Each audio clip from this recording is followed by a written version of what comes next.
भाजप आमदार सुरेश धस यांचा गुंड कार्यकर्ता सतेश भोसले उर्फ खोक्याला बीड पोलिसांनी शाही बडदास्त दिसल्याचं पाहायला मिळतंय। बीड जेलबाहेर खोक्याला बिर्याणीचं जेवण देण्यात आल्याची माहिती आहे। जेलबाहेर खोक्या बिनधास्त मोबाईलवर बोलतानाचा व्हिडिओ समोर आला।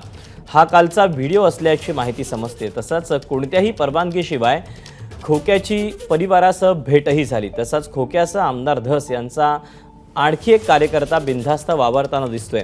विशेष म्हणजे अजिंक्य पवळ हा कार्यकर्ताही आणखी एका प्रकरणात आरोपी आहे। कार्यकर्त्यांचा मुक्त वावर, जेवणाचे खास डबे कारागृहात येत असल्याची माहिती समोर आली आहे। दरम्यान या प्रकरणी 2 पोलीस कर्मचाऱ्यांना पोलीस अधीक्षकांनी निलंबित केलं, तर चकलांबा पोलीस ठाण्याच्या पोलीस निरीक्षकांना कारणे दाखवा नोटीस बजावण्यात आलेली आहे।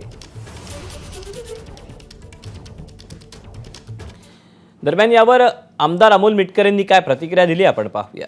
अशा प्रकारे तो मित्राच्या घरचा जेवणाचा डबा बोलवत असेल, VIP वागत असेल तर सरकारचा तर तो काही जावई नाही।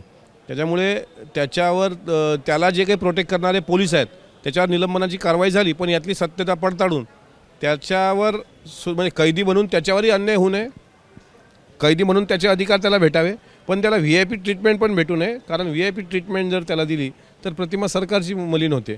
त्यामुळे तो खोक्या असो का बोक्या असो त्याला सरकार त्याच्याबरोबर चोप देणार।